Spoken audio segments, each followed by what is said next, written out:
Simple is to do what you've always done. Beginning anew is complicated, but can lead to incredible opportunities. On this episode, Michael Bungay Stanier returns to show us how to make progress when starting something new. This is Coaching for Leaders, episode 562. Produced by Innovate Learning, maximizing human potential. Greetings to you from Orange County, California. This is Coaching for Leaders, and I'm your host, Dave Stachowiak. Leaders aren't born, they're made. And this weekly show helps you discover leadership wisdom through insightful conversations. One of the calls that we all have as leaders, not only in our organizations, but of course in our own careers, is to start anew, to begin. And then once we begin, to be able to get traction. Today's guest, an expert at helping folks to change behavior and to really take action on the things that are most important in really practical ways. I'm so glad to welcome back to the show Michael Bungay Stanier. Michael distills big, complex ideas into practical, accessible knowledge for everyday people so they can be a force for change. His books have sold over 1 million copies, and The Coaching Habit was a Wall Street Journal bestseller. He's been featured on the blogs and social media platforms of thought leaders, including Seth Godin, Tim Ferriss, and Brené Brown, and has been featured in many publications, including Harvard Business Review, Forbes, and Fast Company. His TEDx Talk on Taming Your Advice Monster has been viewed more than 1 million times. Michael is the founder of Box of Crayons, a learning and development company that helps organizations transform from advice-driven to curiosity-led action. His new book is titled How to Begin: Start Doing Something That Matters. Michael, I noticed in your official bio that there has been an addition to the contribution you made to the world on Pizza Hut's stuffed crust pizza at some point in your career. And I feel like you have received the accolades you are due for the work you've done on coaching in the world. But on the pizza contribution, I feel like the world has not really acknowledged you. And so let me be the first to say thank you for all you have done for pizza eaters everywhere. Oh, look, that is utterly my pleasure. It was a very small role. And I remember some years later, I had a new job, a new company, and my boss, and I was still pretty young, so my boss was trying to big me up in front of this McKinsey partner. Going, Michael's amazing. He played a small role in stuffed crust pizza. Why he thought that would impress anybody, I don't know. And the partner just looked at him and he went, yeah, I worked with the people dealing with the lawsuit from the machine that made the stuffed crust and cut people's fingers off. Oh, and I was no. like, I was not involved with the machine bit. Oh my goodness. Yeah, it was an awkward moment. Well, speaking of not awkward moments, this is your 5th time on the show. And every other time that you've been on, we've been talking about becoming more coach-like and coaching skills or something else closely related. And this book is a different focus. What prompted a bit of new direction from you? Well, a couple of things. The foundational change is that 2 years ago, or a bit longer now, I stepped away from being the CEO at Box of Crayons, this coaching company that I founded, and handed that over to the brilliant Shannon Menifee, who is now the CEO. And it wasn't simply a matter of just stepping away from the day-to-day running of the business, because it became clear to me that I wasn't that great a CEO. I mean, I don't think I sucked at it, but I don't think I was particularly great at it. But founder-led transitions, Dave, tend to fail because founders are like me, divas, want to keep their fingers in everything, don't want to do some things, do want to do some things, go on a plane trip and come back with a brand new strategy. I mean, we're nightmares to work with. And a founder giving up a company that they've started, which is a version of them. It has their DNA in it. It has their values in it. It has some sort of version of this is my contribution to the world. Too often, the founder gets pulled back and meddles, and the CEO gets screwed over, and it's a bit miserable. So Shannon and I spent 2 years, a year before and a year after her ascent, managing the process actively. And a key part of that was a conversation around who owns the IP. Where does the IP sit, and what's my role now? Because if I'm still the face of the company and the voice of the company, that transition isn't that successful. So that's the foundational piece, which is like, I've stepped away from that part of the business and I need to be known for other things other than just the coaching guy. And here you are not only beginning something anew yourself, but also now really exploring what it's like to begin. And the thing that I really love about the book is that you really do open up so much of what is going on for you behind the scenes and really get into a lot of the things you've struggled with personally and professionally over the years. And one of the principles that leapt out in the book to me is you cite Jim Collins, of course, from Good to Great, the iconic book. And one of the things that he talks about in being able to start and begin things is to fire bullets and then fire cannonballs. Right. Tell me about that analogy and how you think about it. It's really helpful. And, there's always a moment some people go, oh, I don't like war metaphors, but I'm like, yeah, but hear me out on this one, because this is a really useful way of understanding the world. So Jim Collins, who I think perhaps is one of his great gifts, is his ability to thingify things, make it a metaphor, give it language. He says, look, strategy is firing bullets and firing a cannonball. You fire bullets because, look, you should just know that whatever you think your plan is, that's not the plan. You need to have it bump up to reality. You need to test it. But it's almost a sure bet that whatever you think you're going to be doing, you're slightly off. So what bullets are for are they're inexpensive ways of figuring out where the real target is, figuring out what the real range is, figuring out what's really there to be aimed at.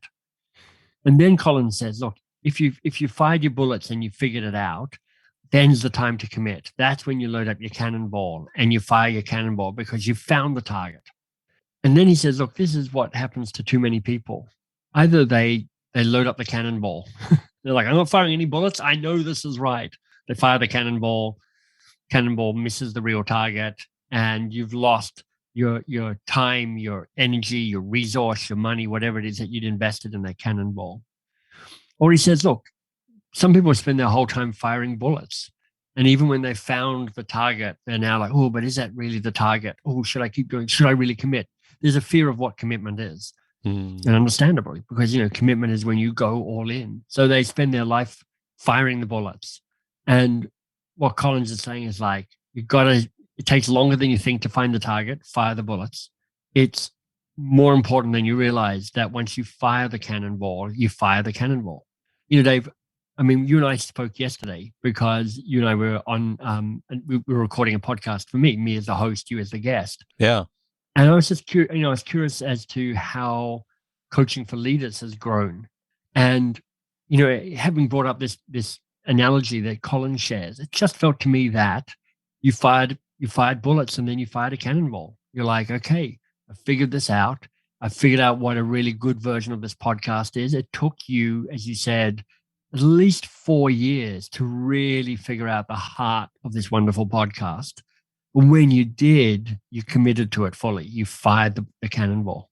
Yeah. And it's interesting you say that, and you perhaps give me more credit than I'm due in that I am the kind of a person who would roll the cannon up to wherever the place it was, spend 6 weeks trying to figure out exactly where the cannon should be positioned, how it should be loaded. I mean, I don't know how much I can continue this analogy, but whether the cannonballs are polished in the right way, and whether they're stacked appropriately. Yes. And as I look back, that's what I was trained to do in a lot of my schooling and training. I think a lot of us were. And that's the way I'd liked to approach the world. Didn't work very well the first 5 or 10 years of my career. But when I started the show, I only had 2 hours a week because it was a hobby.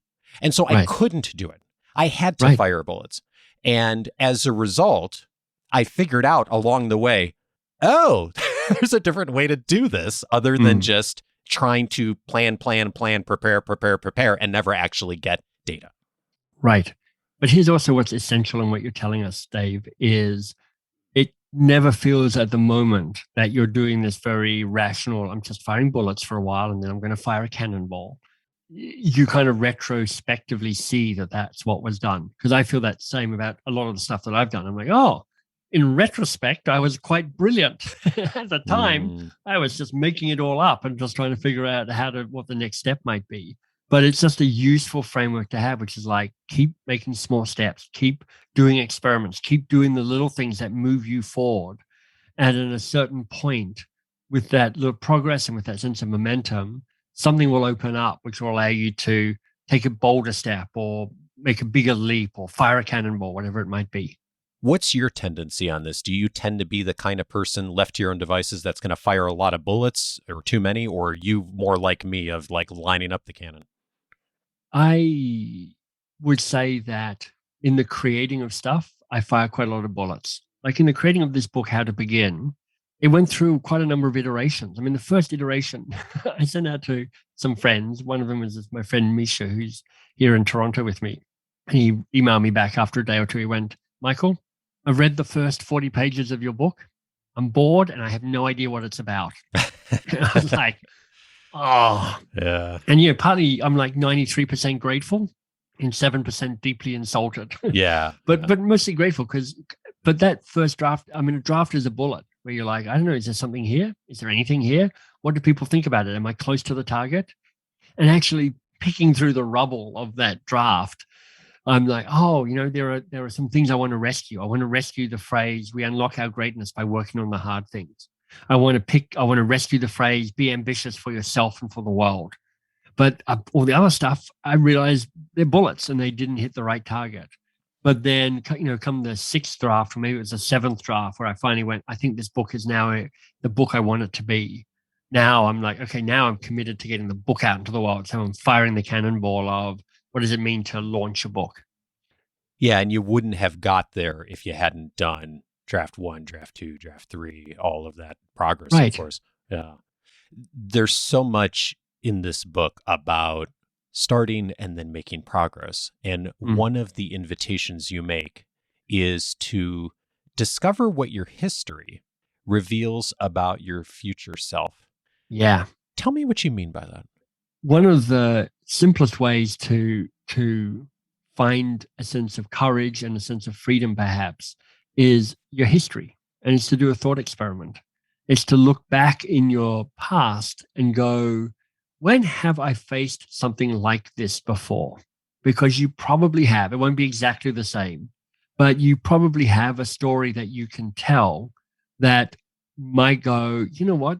This isn't as daunting as I'm making it out to be because I've seen something like this before. So to make this real, I mean, in the book, I tell the story of trying to launch a new podcast because, Dave, we're all trying to follow in your footsteps. So I have a worthy goal to get 0.03% the number of listeners that you have on this podcast. And, it's a worthy goal. And I realize that part of what holds me back is that I have a story in my head that I am a high performing amateur. Like I've had some good breaks. I've done some good things. But honestly, nobody was expecting that. And somehow against the odds, I've muddled my way through, kind of blagged my way through. And I do everything with a little bit of duct tape and a little bit of chutzpah, and that's enough. And the goal I set myself as I work through the process that I kind of show my own workings as I go through this book. I go, look, I'm trying to get a podcast that's in the top 3% of podcasts, which means 10,000 downloads per episode, which is a lot of downloads for most of us. And I was like, you know what? This story of being a high-performing amateur is just contrary to that. It's deeply unhelpful. It's a story that will absolutely scupper my attempt to do this work. But I'm like, but wait, I've got a story. I've got a different story. When I self-published The Coaching Habit, I just made this really strong commitment that for a year, I would treat this as a professional job. I'd self-publish as a professional, which means an investment in people and standards and process and support that was really alien to me. But you know what? It's so helpful thinking about this podcast to go, oh, even though you've got a dominant voice in your head going, lagging your way through it, well-meaning amateur, I can find a different story, a different history that fuels me to be more confident about moving ahead and crossing the threshold here. It's so fascinating, the stories that we tell ourselves about ourselves, isn't it? Because when I think of you, amateur would be the last word that would come up for me when I think of The Coaching Habit and Box of Crayons and all the work that you've done. I mean, I don't know if people keep statistics on this, but as far as self-published books, if you're not the best-selling self-published book of all time, it's somewhere high on the list, right? And yet, you have that story of the thing that's going on in your head that's telling something contrary. And it's really interesting, like how useful it is for us, and my sense is, I think you may even said this explicitly in the book, like you don't tend to be the kind of person who likes to kind of reflect. You're more of a let's get going and let's move. And Right. you and I are really alike on that. Like I tend to be that kind of person too. And yet I've seen so many times how helpful taking a little bit of time to reflect is. In fact, I was a Carnegie instructor for many years, and the Dale Carnegie course, one of the core elements of it at the very beginning of the course is, as instructors, we would ask participants to get up and to tell a story of achievement. What's a time that you did something you're proud of?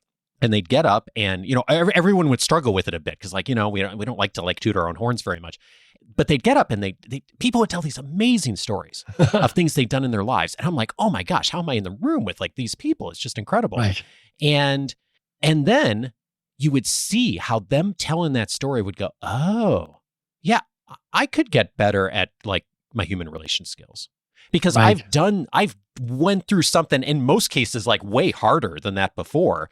And if I just put a little bit of dedication and persistence behind this new thing, I could really move the needle. And it's remarkable the change it made. Yeah. I've done a variation of that where you ask people to tell a peak moment story. So a moment where they felt at the best version of themselves. They're somehow at the top of whatever that mountain is. And it's to tell the story. And then itself is amazing because people light up. Their eyes go twinkly. Yeah. And they're kind of remembering a best version of who they are in this world.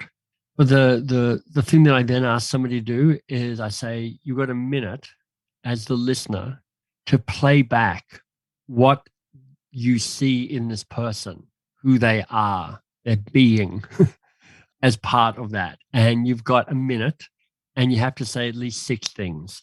And the sentence stub is you are.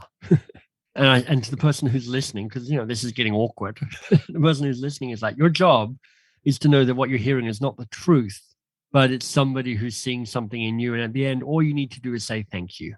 All you need to do is just acknowledge the being seenness that is happening at the moment.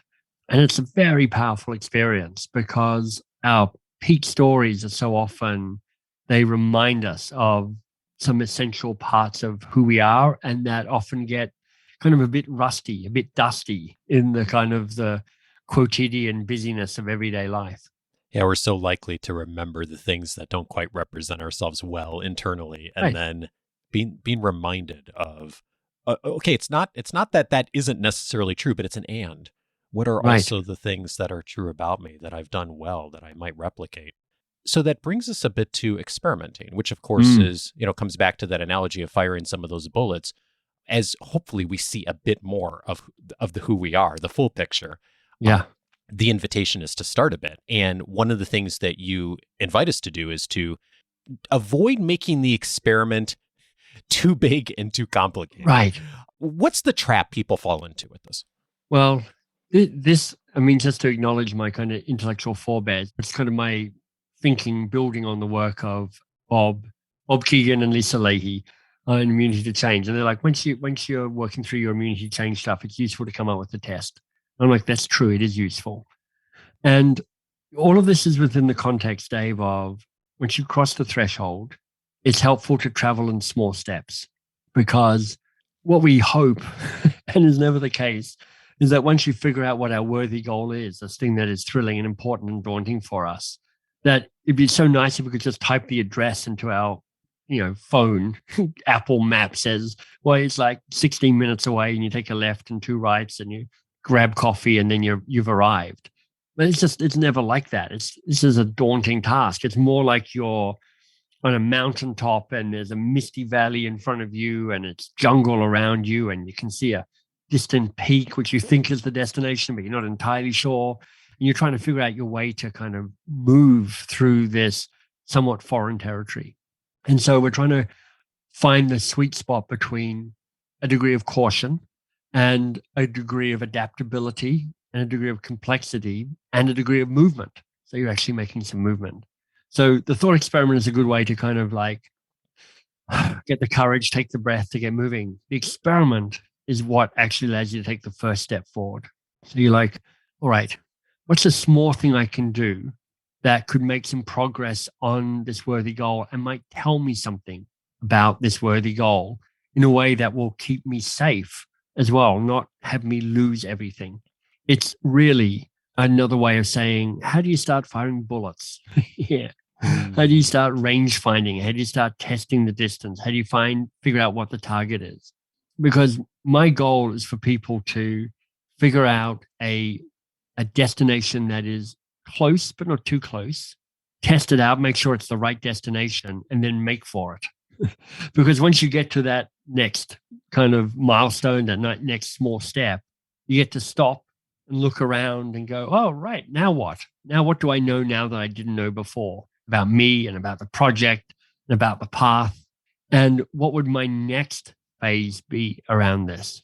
And just to make this really tactical, I guess, for people, at mbs.works, when Ainsley and I do this, Ainsley, who works with me at mbs.works, we work in this 6-week cycle. We're like, what can we do in 6 weeks?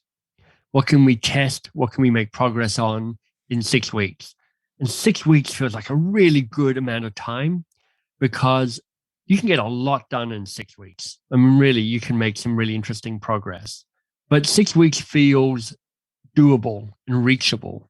And it also feels that if you have a wasted 6 weeks where you didn't do much or you did a whole lot of stuff on stuff that turned out not to matter, the cost isn't too great.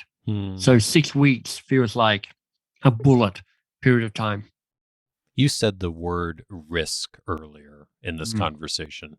And I'm thinking about some of the other I don't know if warning's the right word, but certainly tendencies a lot of us have when we experiment of putting too much risk into the experiment and maybe investing a little too much in its success. And Right. You talk in the book, and you also mentioned earlier, your transition away from being CEO of Box of Crayons. And I'm curious how you did this as an experiment and thinking about it through that lens of this transition from you to Shannon before you really made that a huge transition. Yeah. So the key thing we did was we hired a coach to help us with this. Her name is Jill Murphy. And we hired her for a year before the ascension of Shannon took place and for a year afterwards. And so what I would have done, even with my best of intentions, is kind of avoided the hard things and mucked around for a year leading up to it. And then come the moment, I'd have gone, all right, Shannon, here you are. It's all yours. I'm out of here. Bye. And Shannon would have been, what are you talking about? And Shannon, on the other hand, her ideal scenario is, Michael, I need a 12-page document explaining to me exactly what it means to be the CEO of Box of Crayons. So I need you to tell me what do I do? And of course, my reaction to this is like, look, I don't know what I do currently.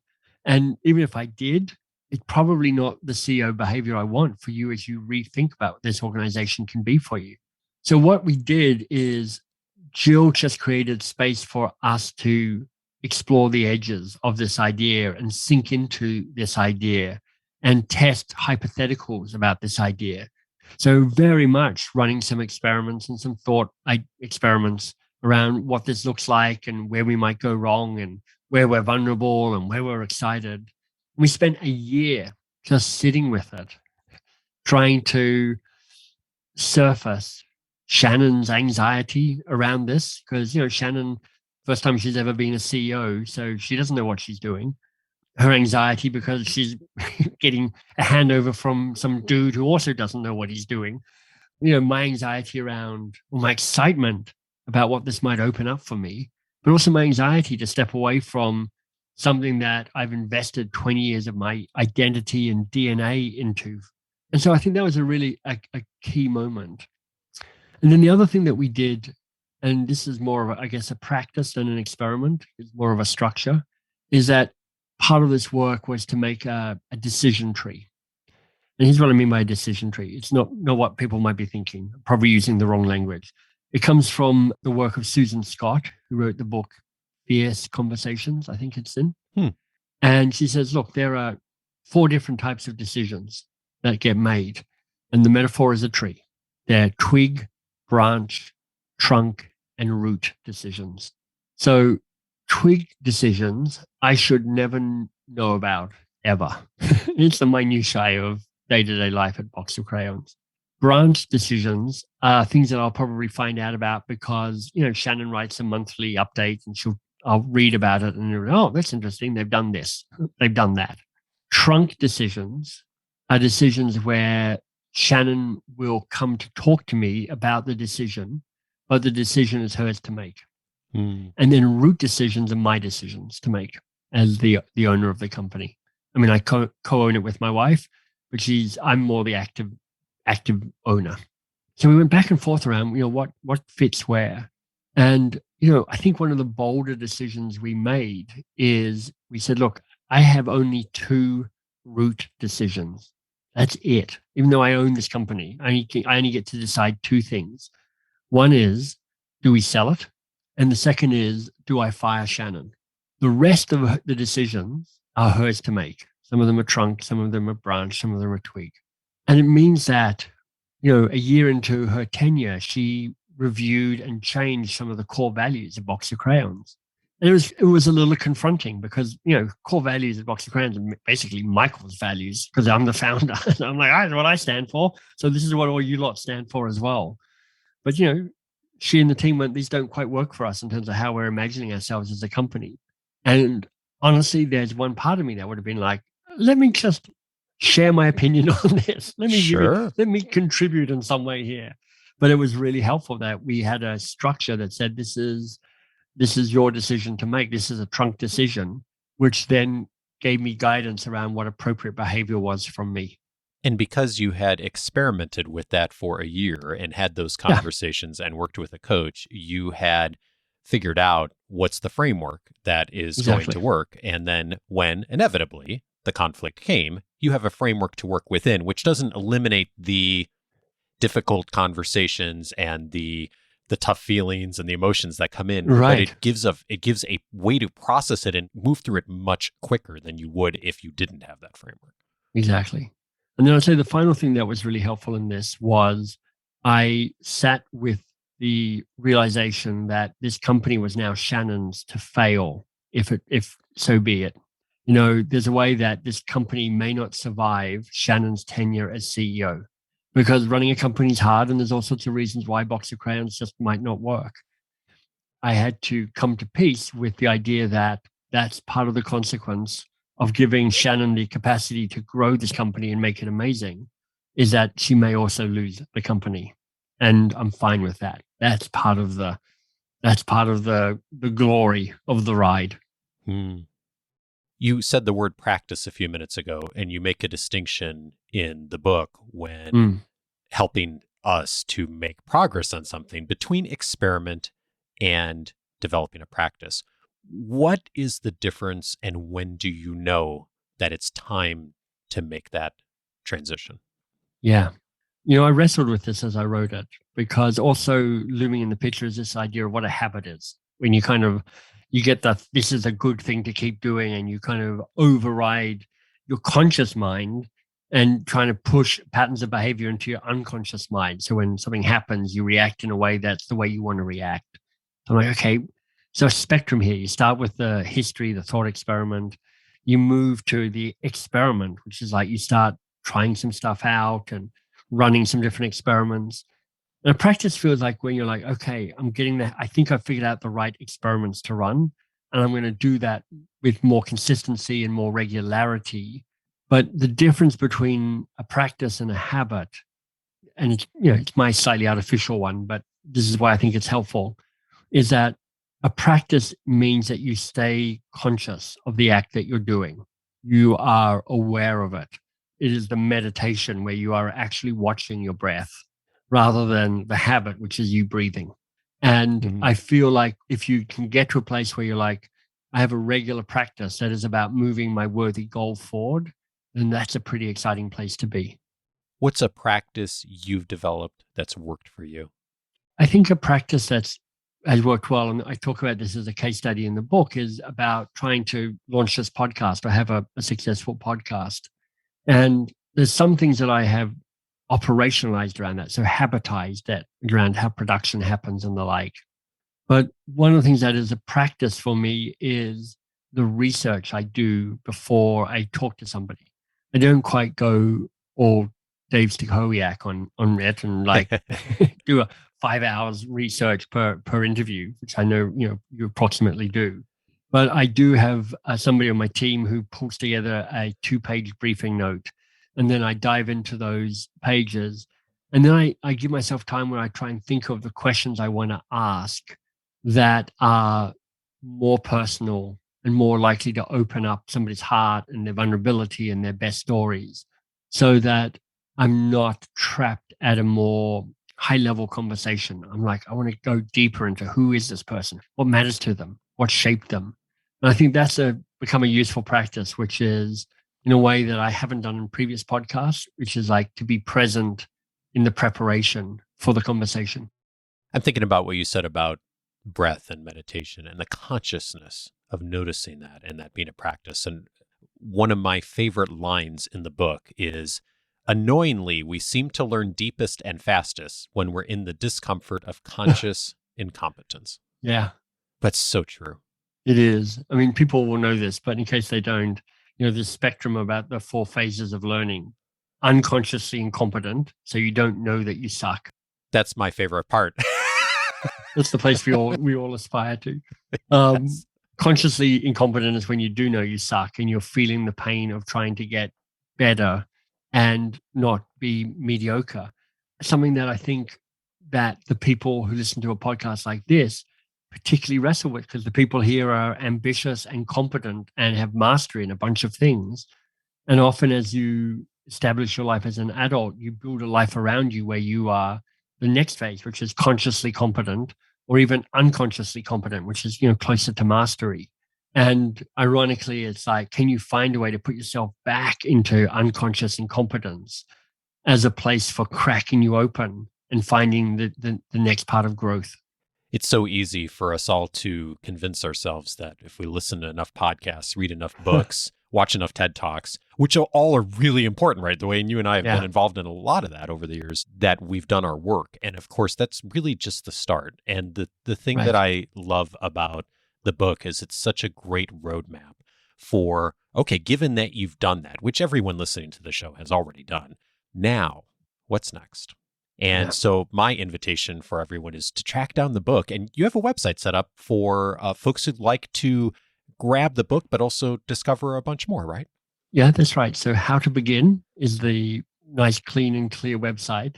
So there are a bunch of resources on offer throughout the book, and How to Begin gives you access to all of that. I mean, because a book at its best is a great catalyst, but often if you're looking to change something, you need more than a book. And so How to Begin gives you a doorway to walk through where you can find the resources you want to support you in the work that you're doing. All right. We'll have that linked up on the show notes, howtobegin.com. That's easy to remember. Before I let you go, Michael, I often ask people, what if they change their minds on? Because, we're all learning, we're all growing. The last time you were on the show was right before COVID. So lots happened in the world in the last 2 years. When you reflect on these last few years, your own transitions, what's one thing you've changed your mind on in the last couple of years? Well, let me, if I can, I'm going to tweak the question just slightly, because earlier on you said you and I are both kind of forward looking. Mm-hmm. And actually what I've changed my mind about, or at least I'm changing my mind about, it's happening even as we speak, is how I label myself. And what I'm sitting with is shifting how I call what I am, what I do, to being a writer. And I think next year I'm going to try and write 3 books. Just ludicrous as I say it out loud. But I've got 3 really clear ideas of books. And I'm asking myself, what would need to be true for me to be able to write 3 books in a year? And one of the things that would need to be true is that I call myself a writer. And I've never really done that before. Even though I've written books, I've done it in the context of, I don't know, being a teacher or being a business person or something else. But now I'm like, what is it to really own that, to be a writer? So that's what I'm changing my mind about. My friend, I know we have many more conversations ahead. I'm grateful for all our past ones and this one. Thank you so much for your work. Thank you, Dave.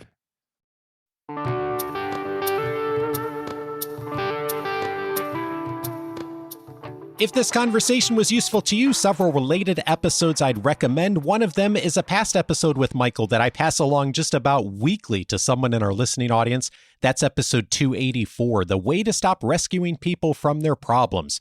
So many of us as leaders care a lot. We want to jump in and help people, and yet sometimes we do it a bit too much. Things end up back on our desk that we've already delegated, and we end up doing the work when actually it would be better for us and the other person if they were doing the work as intended. How to avoid that trap a bit. Michael and I talk about that in detail in episode 284. I'd also recommend episode 376, How to Become the Person You Want to Be, with James Clear, his blockbuster bestseller book, Atomic Habits, we talk about in that conversation.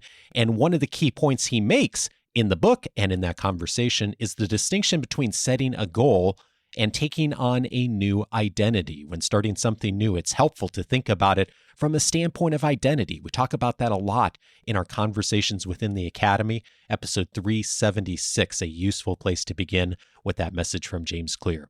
And then finally, I'd recommend episode 555, How to Nail a Job Transition. My guest was Sukhinder Singh Cassidy. We talk about how effectively to look at job transitions from a standpoint of tactics, not only for you, but the people around you, how you communicate, what you say, what you don't. And one of the points that she made in that conversation is highlighting the myth of a single choice. Oftentimes we think about a major career transition or so many other things in life as I've reached this point and it's going to be this or that, and it's going to ultimately be the decision point that's going to affect everything going forward. There are occasions, of course, where that can be true. More often than not, as she talks about in that conversation, it's certainly been my experience, is it's what we do over time. It's the culmination of many decisions, our long-term trajectories, and how we approach others, our relationships. Episode 555 for more on that. All of those episodes you can find on the coachingforleaders.com website. If you haven't yet set up your free membership, I'm inviting you to do so because, as you heard in my introduction, Michael is also the best-selling author of The Coaching Habit, a book that many of you have used over the years to become more coach-like. We've had over 30 interviews over the years, not only with Michael, but with many others on the topic of coaching skills. You can find all of those by setting up your free membership and searching the library by topic. Coaching skills is one of several dozen topics that you'll find within the library of the membership, and that way you can search by what's most relevant to you right now. That and many other benefits of free membership, including my weekly leadership guide, all of the free audio courses, my own personal library, all included in free membership.